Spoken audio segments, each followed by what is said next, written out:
आज की कहानी एक ऐसी जगह की है जो कभी बच्चों की हंसी और खुशी से गूंजती थी, लेकिन अब वहाँ सिर्फ खामोशी और एक गहरा राज छुपा है। ये कहानी है फ्रेडे फिज़बियर की। कहानी की शुरुआत होती है बहुत ही डर और घबराहट के साथ। हम एक पुरानी और खंडर बिल्डिंग के अंदर हैं। अंधेरा है यहाँ और एक सिक्योरिटी गार्ड अपनी जान बचाने के लिए भाग रहा है। वो बुरी तरह डरा हुआ है, कॉरिडोर्स में इधर से उधर भाग रहा है, किसी ऐसी चीज से बचने की कोशिश कर रहा है जो हमें दिख तो नहीं रही लेकिन उसकी मौजूदगी महसूस हो रही है। वो एक वेंट यानी हवा आने वाले रास्ते से निकलने की कोशिश करता है, लेकिन कोई अनजान ताकत अचानक से उसे खींच लेती है। उसे घसीटकर एक डार्क रूम में लाया जाता है और उसे एक अजीब सी मैकेनिकल चेयर पर बांध दिया जाता है। इस मशीन में एक मास्क लगा है जिसमें तेज धार वाले ब्लेड्स घूम रहे हैं। वो चीखता है, चिल्लाता है, इस मास्क से बचने की कोशिश करता है, लेकिन मशीन मुंह उसका बंद कर देती है और फिर सब कुछ शांत हो जाता है। ये बस झलक थी उस खतरे की जो आगे आने वाला है। अब हम आते हैं आज के वक्त में, जहां हम अपने मेन हीरो माइक से मिलते हैं। माइक एक ऐसा लड़का है जो अंदर से टूट चुका है। उसकी लाइफ बिखर रही है। वो एक मॉल में सिक्योरिटी की जॉब करता है, लेकिन वो है किसी गहरे सदमे में। रात को उसे नींद नहीं आती। वो दवाइयाँ खाता है और सपनों के बारे में एक किताब पढ़ता है। माइक को लगता है कि अगर वो अपने ख्वाबों को कंट्रोल कर ले तो वो अपनी पास्ट की यादों में वापस जाकर वो चीज ढूंढ सकता है जो उसने मिस कर दी थी। फिर हमें मॉल का सीन दिखाया जाता है। मॉल में काम करते हुए उसे एक मिनट में गलत फहमी हो जाती है। उसे लगता है कि एक आदमी एक बच्चे को किडनैप कर रहा है। बिना सोचे समझे वो उस आदमी को मारने लग जाता है, लेकिन बाद में पता चलता है कि वो तो उस बच्चे का बाप था। अब उसकी इसी गलती की वजह से उसे जॉब से निकाल दिया जाता है। पहले तो माइक की पर्सनल लाइफ बहुत ज्यादा उलझी हुई थी और अब तो उसके पास जॉब भी नहीं रही थी। उसके पेरेंट्स भी अब इस दुनिया में नहीं है और उसे सबसे ज्यादा टेंशन अपनी छोटी बहन की है, जिसकी जिम्मेदारी अब उसी पर है। अभी बाकी बच्चों जैसे नहीं है। उसकी पर्सनैलिटी थोड़ी अलग है। वो खामोश रहती है और सब बच्चों से अलग थलग भी। वो किसी से बात नहीं करती और ज्यादा अपनी ड्राइंग्स में ही खोई रहती है। असल दुनिया में तो उसका कोई दोस्त नहीं है, लेकिन उसने अपनी इमेजिनरी लाइफ में, अपने ख्यालों की दुनिया में बहुत सारे दोस्त बनाए हुए हैं। माइक तो अपनी पूरी कोशिश कर रहा है उसे अच्छे से संभालने की, लेकिन आहिस्ता आहिस्ता माइक के पैसे खत्म हो रहे हैं और उस पर मसला ये है कि जेन नाम की एक औरत एबी के पीछे पड़ी हुई है। वो एबी की कस्टडी लेना चाहती है, इसलिए नहीं कि उसे एबी से प्यार है, बल्कि वो एक लालची औरत है। उसे मतलब है उन पैसों से जो गवर्नमेंट फोस्टर केयर को देती है। माइक को ये भी डर है कि जैसे ही जेन को पता चलेगा कि माइक की जॉब चली गई है, उसके पास पैसे खत्म हो गए हैं, वो फौरन उसकी कस्टडी ले लेगी। जेन ने तो एक लॉयर भी हायर किया हुआ है ताकि वो कोर्ट में ये साबित कर सके कि माइक एबी का ख्याल नहीं रख सकता। एबी को अपने पास रखने के लिए माइक को जॉब करने की सख्त जरूरत है। वो स्टीव रेगलर नाम के एक करियर काउंसलर के पास जाता है। स्टीव उसका जॉब्स का खराब रिकॉर्ड देखकर कहता है कि अब तो बस तुम्हारे लिए एक ही जॉब बची है, फ्रेडी फिज़बियर नाम के एक बंद पड़े एंटरटेनमेंट सेंटर की नाइट ड्यूटी करने की, यानी वहाँ नाइट सिक्योरिटी गार्ड। स्टीव बताता है कि ये जगह 80s में बच्चों के लिए बहुत ही ज्यादा मशहूर थी, लेकिन अब सालों से बंद है। उस जगह का ओनर थोड़ा सा इमोशनल है और उस जगह को बेचना नहीं चाहता, इसीलिए वहाँ पर आज तक कुछ और नहीं बना। वहाँ का सामान वगैरह चोरी ना हो जाए, इसीलिए वो हमेशा वहाँ पर डे और नाइट सिक्योरिटी गार्ड रखता है। जॉब काफी अजीब थी, जगह भी डरावनी थी, जॉब के लिए पैसे भी बहुत कम मिल रहे थे, लेकिन माइक के लिए अभी फिलहाल कोई भी जॉब होना जरूरी था। उसके पास कोई ऑप्शन नहीं था, इसीलिए उसने ये जॉब एक्सेप्ट कर ली। अपनी पहली रात को माइक फ्रेडी फिज़बियर पहुंचता है। ये जगह वैसे ही है जैसे 80s में थी, बस अब हर जगह धूल और जाले लगे हैं। वो डाइनिंग एरिया में आता है और वहाँ पर बड़े बड़े रोबोट्स को देखता है। फ्रेडी फिज़बियर जो कि एक बियर है, बॉनी जो कि एक रैबिट है और चिका जो कि एक चिकन है, कभी वो भी इन सबसे इम्प्रेस हुआ करता था। ये भी उसके फेवरेट कार्टून हुआ करते थे। यहीं पर पर्दे के पीछे एक फॉक्सी नाम की एक पायरेट फॉक्स भी थी। ये सभी रोबोट्स कभी बच्चों के लिए नाश्ते गाते थे, लेकिन अब वो वहाँ पर सालों से जमे खड़े हैं। माइक यहाँ के ऑफिस में बैठता है और बैठते ही नींद की गोली खा लेता है, क्योंकि वो सोना चाहता है ताकि वो ख्वाब देख सके। अपने ख्वाब के जरिए वो अपनी बचपन की यादों में पहुंचना चाहता है, जब वो अपनी फैमिली के साथ कैंपिंग के लिए गया था। ख्वाब में वो देखता है कि उसका छोटा भाई एक टॉय प्लेन के साथ खेल रहा था, लेकिन अचानक ही एक आदमी आकर उसे पकड़कर अपनी कार में डालकर ले जाता है। ये माइक के लिए एक नाइटमेयर था, एक बुरा सपना था जो उसे बार बार आता था। माइक कार के पीछे भागता है, चिल्लाता है, लेकिन वो कभी कार तक पहुंच नहीं पाता। वो कोशिश करता है कि उस किडनैपर का चेहरा देख ले, लेकिन वो हर बार नाकाम रहता है। डर उसका इतना बढ़ जाता है कि यहाँ असली दुनिया में उसकी नींद खुल जाती है और इस टाइम वो पूरा पसीने से भीगा हुआ था। इधर माइक तो अपनी जॉब आराम से कर रहा था, जबकि दूसरी तरफ हम देखते हैं कि आंटी जेन उसी के खिलाफ प्लान बना रही थी। वो एबी की बेबी सिटर मैक्स और मैक्स के भाई के साथ मिल जाती है, उन्हें पैसे देती है और टारगेट देती है कि जहाँ पर माइक जॉब करता है वहाँ पर घुसकर तोड़फोड़ कर दो।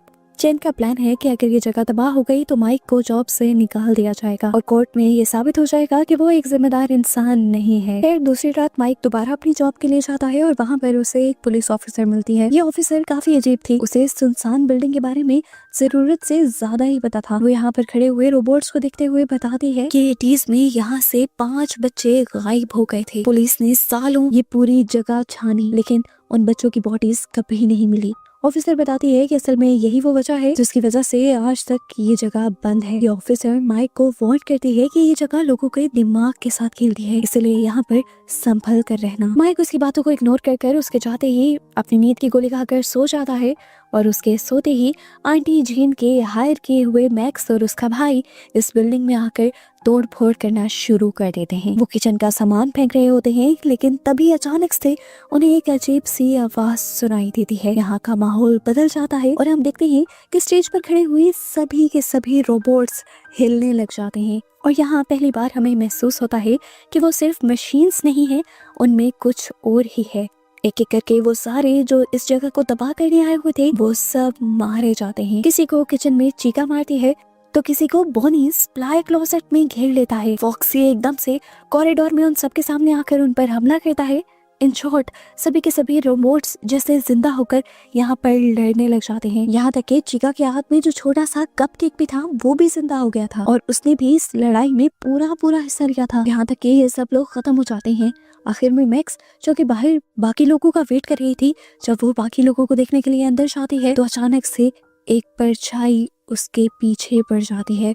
मैक्स को भी वो परछाई किसी इंसान की लग रही थी, इसीलिए मैक्स खुद उस परछाई का पीछा करती है और उन रोबोट्स के पास पहुंच जाती है, जिसके बाद उसका भी अंजाम वही होता है जो बाकी सबका हुआ था। माइक तो बेचारा सोया हुआ था, उसे तो कुछ पता भी नहीं था कि यहाँ क्या हो गया। जब वो सोकर उठा तो ये जगह बिल्कुल वैसी की वैसी ही थी। यहाँ पर जो टेबल्स टूटे थे वो गायब हो चुके थे और जो इंसान यहाँ पर मरे थे उनका तो नामो निशान ही नहीं था। बेचारे माइक को तो ये अंदाजा भी नहीं हुआ कि यहाँ पर कितना बड़ा खून खराबा हो चुका है। वो अपनी ड्यूटी पूरी कर घर वापस आ जाता है। अब अगली रात जब वो ड्यूटी पर जाने वाला था तो पता चलता है कि उसकी बहन की बेबी सिटर यानी मैक्स, जो कि कल उसी जगह पर मारी गई है, वो अब उसके घर ड्यूटी पे नहीं आ रही।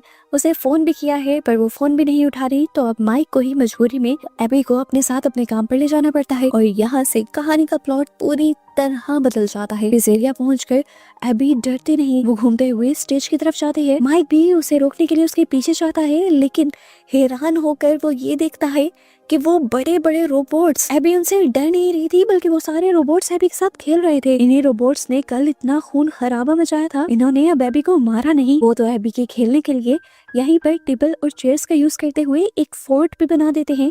यहाँ पर एबी उनके साथ मिलकर डांस भी करती है और ये सब उसके लिए क्लैप भी करते हैं। माइक इस टाइम शदीद कंफ्यूज भी है कि यहाँ पर क्या हो रहा है और डरा हुआ भी है। उसकी इसी हैरानी के दौरान यहाँ पर वही ऑफिसर आ जाते हैं जो पहले माइक को यहाँ पर होने वाले हादसे के बारे में बता कर गई थी। वो उन 5 रोबोट्स को एबी के साथ खेलते हुए देखकर बिल्कुल हैरान नहीं होती और माइक जब इसकी वजह पूछता है तो वो ऑफिसर बताती है कि मैंने जिन 5 बच्चों के बारे में तुम्हें बताया था कि वो गायब हो गए हैं, असल में वो मर गए हैं और उन 5 बच्चों की सोल्स अब इन रोबोट्स के अंदर हैं और वही सोल्स एबी के साथ खेल रही हैं। यहाँ पर माइक को भी एक बहुत ही अजीब एहसास होता है और उसे पता चलता है कि वो अपने ख्वाबों में जिन बच्चों को देखता था वो बच्चे और कोई नहीं बल्कि यही बच्चे हैं और ये बच्चे भी उसके भाई के किडनैप होते वक्त वही थे।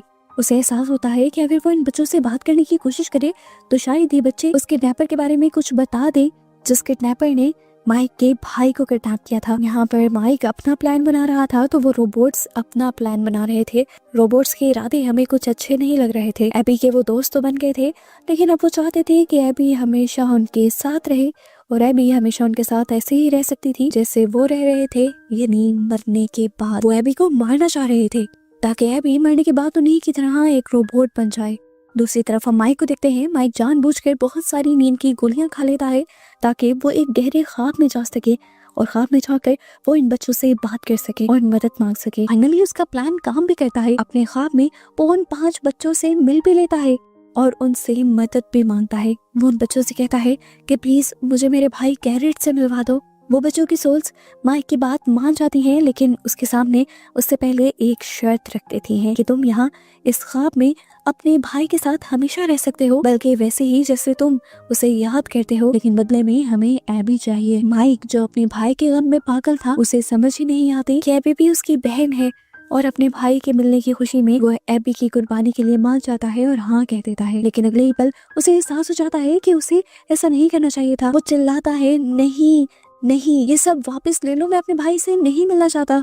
लेकिन अब तो डील हो चुकी थी। ख्वाब में ही अब वो बच्चे उसके ऊपर हमला कर देते हैं और माइक दर्द में चीखते हुए रियल वर्ल्ड में जाग जाता है। जब वो जागता है तो वो खुद को उसी टॉर्चर चेयर पर बंधा हुआ पाता है जो हमने कहानी की शुरुआत में देखी थी। वो रोबोट्स उससे मारना चाहते हैं ताकि वो एबी को उससे दूर ना ले जा सके। यहाँ माइक अपनी सूझबूझ से काम लेता है। वो एक टीजर का इस्तेमाल करता है और मुश्किल से अपनी जान बचाकर वहाँ से भाग जाता है। जब माइक वहाँ अपनी जान बचा रहा था तभी पीछे उसके घर बहुत बुरा हो रहा था। वो गोल्डन फ्रेडी, वो पहला वाला भालू माइक के घर पहुंच जाता है। वहाँ आंटी जीन थी जो माइक का वेट कर रही थी ताकि वो उसे परेशान कर सके, लेकिन गोल्डन फ्रेडी आंटी जीन को मार देता है और एबी को अपने साथ वापस उसी डरावने पिज़ेरिया में ले जाता है। माइक जो बुरी तरह जख्मी है और अंदर से हिल चुका है, किसी तरह पुलिस स्टेशन के बाहर उसी पुलिस ऑफिसर से मिलता है जिसका नाम है वनीसा। वो वनीसा से सच पूछता है, कहता है कि मुझे अभी के अभी सब कुछ जानना है। यहाँ अगर वनीसा भी आखिरकार उसे सच बता देती है, जो सच माइक से जुड़ा हुआ था। वनीसा बताती है कि तुम्हारे भाई का किडनैपर असल में मेरे ही डैड थे। वो कहती है कि मेरे डैड बहुत ही ज्यादा जालिम थे। यहाँ पर एक येलो रैबिट सूट में बच्चों को एंटरटेन करने का काम किया करते थे और फिर बच्चों को भेला फुसला कर उन्हें अपने साथ ले जाया करते थे। वो एक साइको किलर थे। उन्होंने ही उन 5 बच्चों को भी मारा था जो आज तक किसी को नहीं मिल पाए, क्योंकि उन्होंने उन 5 बच्चों को मारकर उनकी बॉडी को उन्हीं रोबोट्स के अंदर छुपा दिया था। इसलिए पुलिस कभी उन बॉडीज को भी नहीं ढूंढ पाई। और उससे भी डरावनी बात ये थी कि अब उसके डैड उन बच्चों को और उनकी सोल्स को भी कंट्रोल कर रहे हैं, उन्हें मैनिपुलेट कर रहे हैं। वनीसा माइक को वार्न करती है कि वापस मत जाओ, वरना मेरे डैड उन सोल्स के हाथ तुम्हें भी मरवा देंगे। वो बहुत ही खतरनाक है। लेकिन माइक कहता है कि वो अपनी छोटी बहन को वहाँ मरने नहीं दे सकता। वो वनीसा से कुछ वेपन्स और इक्विपमेंट्स लेता है और वापस उस डरावनी जगह के लिए निकल पड़ता है। वनीसा भी जो आज तक अपने डैड से डरती थी, आज हिम्मत जुटाती है और माइक की मदद के लिए उसके पीछे चल पड़ती है। जैसे ही माइक पिज़ेरिया के अंदर पहुंचता है तो देखता है कि वहाँ के हालात बहुत ही ज्यादा खराब हैं। वो रोबोट्स एबी को पकड़ चुके हैं और जबरदस्ती एक मैकेनिकल सूट में डालने की कोशिश कर रहे हैं। अगर वो सूट बंद हो गया तो एबी बुरी तरह कुचली जाएगी। माइक अंदर घुसता है और टीजर से रोबोट को करंट लगाता है ताकि वो थोड़ी देर के लिए रुक जाए। माइक जल्दी से अपनी बहन एबी को वहाँ से खींचता है और भागने की कोशिश करता है, लेकिन वो रोबोट्स इन्हें चारों तरफ से घेर लेते हैं। और तभी वहाँ पर एक नई मुसीबत आती है। येलो रैबिट वहाँ पहुँच जाता है। ये वही येलो रैबिट था जो उन बच्चों की ड्राइंग्स में भी था। वो बहुत ही ज्यादा ताकतवर है और वो माइक को बहुत ही आसानी से उठाकर पटक देता है। जब वो अपना मास्क उतारता है तो माइक के होश उड़ जाते हैं। वो कोई और नहीं बल्कि स्टीव खुद था, वही करियर काउंसलर जिसने माइक को ये जॉब दी थी। और यहाँ पर वो माइक के सामने ये भी कन्फेस कर लेता है कि उसने ना सिर्फ माइक के भाई को मारा था, बल्कि यहाँ पर जो 5 बच्चे मरे थे उसको भी उसी ने मारा था। वो कहता है आज वो माइक का भी वही हाल करेगा जो उसने माइक के भाई का किया था। यहाँ पर इनके दरमियान में लड़ाई शुरू हो जाती है। वो माइक को मारने की कोशिश करता है और माइक अपने आप को बचाने की, पर वो आदमी माइक पर भारी पड़ रहा था। जैसे ही वो माइक पर आखिरी वार करने वाला होता है, वनीसा वहाँ गन लेकर पहुंच जाती है। ये वनीसा के ही डैड थे। वो अपने ही डैड पर बंदूक तान देती है, लेकिन उसके डैड यानी स्टीव हंसने लग जाते हैं और कहते हैं कि तुम मुझ पर कभी गोली नहीं चला सकती। तुम्हारे अंदर हिम्मत ही नहीं है कि तुम अपने डैड पर गोली चलाओ। तुम हमेशा डरती रही हो। लेकिन वो पीछे नहीं हटती और गुस्से में आकर वो आदमी अपनी ही बेटी के ऊपर चाकू मार देता है। यहाँ पर माइक और वनीसा दोनों ही जख्मी हालत में फंस जाते हैं। रोबोट्स कंफ्यूज होकर ये सब देख रहे हैं। उन्हें अभी भी लगता है कि स्टीव नाम का ये आदमी, जो कि असल में वेनिसा का डैड है, वो इनका दोस्त है, उनका लीडर है। लेकिन एबी जो ये सब देख रही है वो समझ जाती है कि उसने क्या करना है। वो अपने कैनन कलर्स उठाती है और नई ड्राइंग बनाती है जिसमें वो दिखा रही थी कि किस तरह ये येलो रैबिट बच्चों को चोट पहुंचाता है। वो ड्राइंग स्लाइड कर रोबोट की तरफ भेज देती है। रोबोट्स जैसे ही उस ड्राइंग को देखते हैं तो उनकी आंखें गुस्से से लाल हो जाती हैं। उन्हें सब याद आ जाता है। उन्हें याद आ जाता है कि ये येलो रैबिट उनका दोस्त नहीं बल्कि वही शैतान है जिसने उनकी जान ली थी। फाइनली ये सारे रोबोट्स उस घिनौने आदमी के कंट्रोल से बाहर निकल जाते हैं और अब घूमकर उसी आदमी को चारों तरफ से घेर लेते हैं। स्टीव को समझ आ जाता है कि बाजी पलट चुकी है। वो उन्हें रोकने की कोशिश करता है लेकिन वो अकेला पड़ गया है। तभी चीका वो छोटा सा कपकेक उछालता है जो कपकेक उस आदमी के सूट को काट लेता है। ये सूट पुराने स्प्रिंग लॉक मैकेनिज्म से बना हुआ था। इसके खुलते ही लोहे के क्लैंप्स जोर से बंद होते हैं और उन क्लैंप्स के बंद होने की वजह से उस आदमी का जिस्म उसी सूट के अंदर जकड़ा जाने लगता है। यानी वो सूट उस आदमी को कुचलना शुरू कर देता है, बिल्कुल वैसे ही जिस तरह उसने बच्चों को कुचला था, उन्हें रोबोट्स के अंदर डालकर।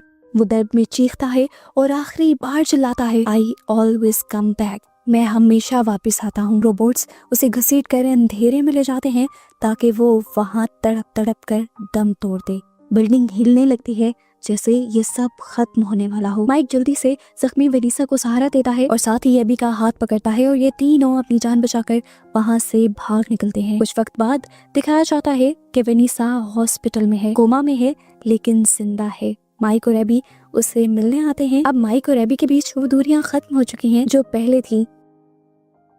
एबी को हमेशा लगता था कि माइक उसका ख्याल नहीं रखता, लेकिन उस हादसे के बाद एबी जान गई थी कि माइक ही इस दुनिया में सबसे ज्यादा उसका ख्याल रखता है और रख सकता है। माइक ने भी अपने पास्ट के ऑब्सेशन को छोड़ दिया था क्योंकि उसका भाई का कातिल मर चुका था, उसका बदला पूरा हो गया था, इसलिए अब वो भी जिंदगी में आगे बढ़ गया था और अब उसने सिर्फ और सिर्फ अपनी बहन की खुशी के लिए जीने का फैसला किया था। और ऐसे ही इन दोनों को साथ दिखाते हुए ये वाली मूवी यहीं पर खत्म हो जाती है और अब इसी मूवी के पार्ट 2 की शुरुआत होती है एक बहुत ही वाइब्रेंट और खुश माहौल से। यहाँ पर फ्रेडी हाउस नाम की एक जगह है जहाँ पर बच्चों का एक बहुत ही अच्छा फेस्टिवल चल रहा है। बच्चों की हंसी खुशी, यहाँ के म्यूजिक, लाइट्स, सब कुछ परफेक्ट लग रहा है। पर इसी भीड़ में एक छोटी बच्ची है शार्लेट। शार्लेट बाकी बच्चों की तरह एंजॉय नहीं कर रही, उसकी नजर कहीं और है। उसे कुछ अजीब महसूस हो रहा है।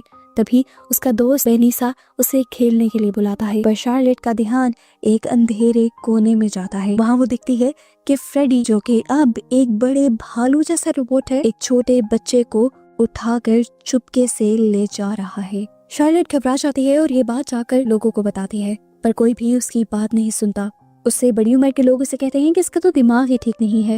वो बच्ची हालांकि सच बोल रही है पर कोई उस पर यकीन नहीं कर रहा। इसके बावजूद भी शार्लेट हार नहीं मानती और उस बच्चे को बचाने के लिए अकेले ही उस अंधेरे एरिया में चली जाती है। वहाँ वो उस बच्चे को तो बचा लेती है, पर जैसे ही वो पलटती है फ्रेडी उस पर अटैक कर देता है और शार्लेट की वही मौत हो जाती है। ये न्यूज़ हर जगह फैल जाती है पर लोग इसे सिर्फ एक एक्सीडेंट मानकर भूल जाते हैं, लेकिन हम जानते हैं कि वो एक्सीडेंट बिल्कुल नहीं था। अब कहानी बिल्कुल चेंज हो जाती है और हम देखते हैं माइक को और उसकी छोटी बहन एबी को। माइक और वेनिसा अब बहुत अच्छे दोस्त बन चुके हैं और एक दूसरे के काफी क्लोज भी हैं। पर वेनिसा की लाइफ अब नॉर्मल नहीं है। वेनिसा को हर रात वही पुराने नाइटमेयर आते हैं जहाँ फ्रेडी उसे डराता है। दूसरी तरफ एबी है जो माइक की जान है। अब वो स्कूल जाती है। स्कूल में जब उसके फ्रेंड्स उससे डरावनी स्टोरी सुनने की जिद करते हैं तो एबी उन्हें फ्रेडी हाउस की सच्चाई बताती है। वो कहती है कि जो भी वहाँ जाता है वो मारा जाता है और उस बच्चे या इंसान की सोल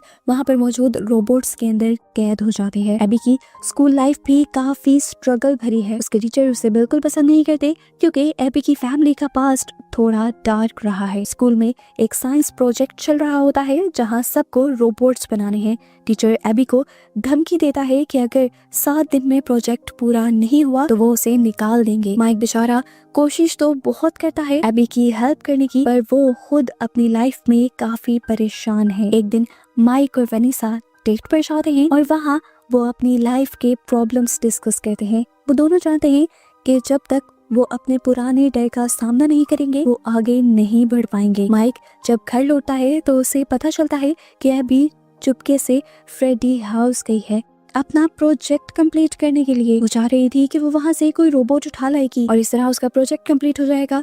लेकिन जैसे ही ये बात माइक को पता चलती है कि वो फ्रेडी हाउस गई है, डर के मारे उसका हाल बुरा हो जाता है और वो भी फौरन फ्रेडी हाउस की तरफ भागता है। वहाँ उसे एक पोस्टर मिलता है जिसमें लिखा हुआ है कि फ्रेडी एक किलर है और अगर सच जानना है तो एक नंबर पर कॉल करो।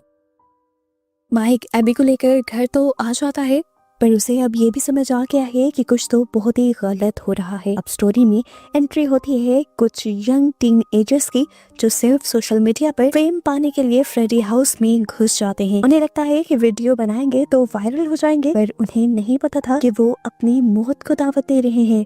वहाँ लिसा नाम की एक लड़की को एक म्यूजिक बॉक्स मिलता है जो बहुत ही ज्यादा पुराना है। जैसे ही वो उसे बचाती है, यहाँ रखा हुआ एक बड़ा सा बॉक्स हिलने लगता है और उसमें से निकलता है मैरोनेट, एक ऐसा खिलौना जो दिखने में तो इनोसेंट है पर है बहुत ही खतरनाक। मैरोनेट लिसा पर अटैक कर देता है और देखते ही देखते वहाँ पर खून की नदियां बहने लग जाती हैं। एक लड़का पानी में गिर जाता है जहाँ छोटे छोटे पुतले उससे मार डालते हैं। इन सब के पीछे मिशेल नाम का एक लड़का था जो चाहता था कि ये रोबोट्स फिर से जिंदा हो जाएं और इसीलिए उसे सोल्स की जरूरत थी।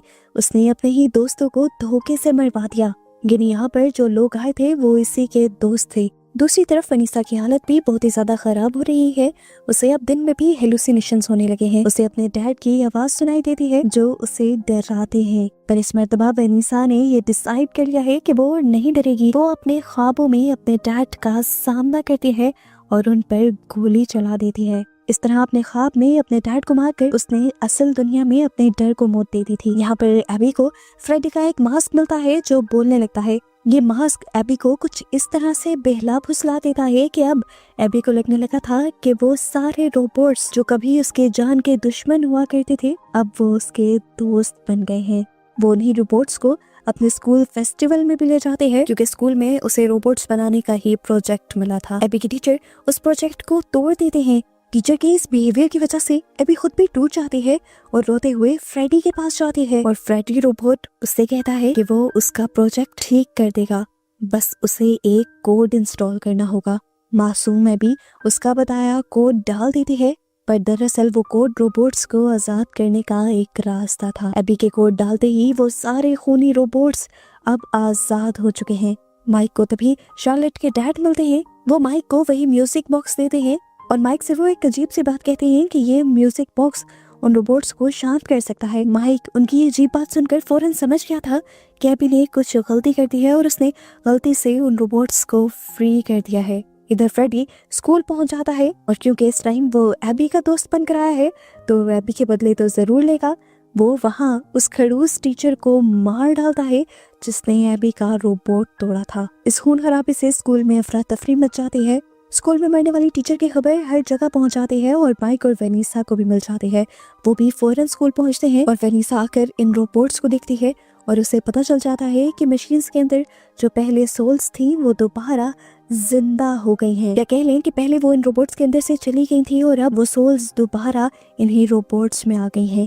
ये बात वो यहाँ के लोगों को बताती है। सभी लोग उसकी ये बात सुनकर डर जाते हैं और इसी टाइम पर सामने आता है माइकल, जो कि असली विलन है। माइकल सामने आते ही रोबोट्स को ऑर्डर देता है माइक को मारने का और यहाँ हमें ट्विस्ट पता चलता है कि इन रोबोट्स के अंदर वो पुराने वाले बच्चों की सोल्स नहीं थी, बल्कि इस माइकल के दोस्तों की सोल्स थी और इन सोल्स को माइकल खुद कंट्रोल कर रहा था और इसीलिए तो माइकल ने माइक को मरवाने का ऑर्डर भी दिया था। माइक भी समझ गया था कि रोबोट उसे छोड़ेंगे नहीं, इसीलिए वो शार्लेट के डैड का दिया हुआ म्यूजिक बॉक्स चला देता है। उस म्यूजिक की धुन सुनते ही रोबोट्स का दिमाग घूम जाता है और वो कमजोर होने लगते हैं। इस टाइम पर कुछ अच्छे रोबोट्स भी वहां पर पहुंच जाते हैं। असल में इन रोबोट्स के अंदर भी कुछ इंसानों की ही सोल्स थी, लेकिन वो अच्छी सोल्स थी और बुराई को पहचानती थी। वो माइक का साथ देने के लिए आई थी, इसीलिए वो माइकल पर, जो कि माइक का दुश्मन है और माइक को मारना चाहता है, उस पर हमला कर देती है। रोबोट्स आखिर इतना माइकल को मारते हैं कि वो यहाँ मर जाता है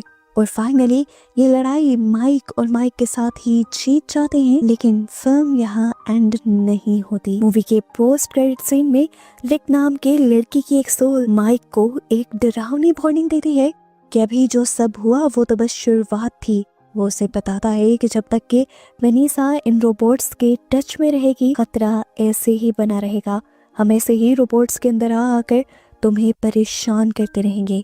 ये बातें सुनकर माइक और एबी डर जाते हैं और यहाँ से भागने की कोशिश करते हैं, पर तभी वो रोबोट जिसमें शार्लेट की सोल थी वो वेनिसा को अपने कब्जे में कर लेती है। और अब इसके बाद वो क्या करेगी, सेम मिस्ट्री के साथ ये मूवी यहाँ खत्म हो जाती है।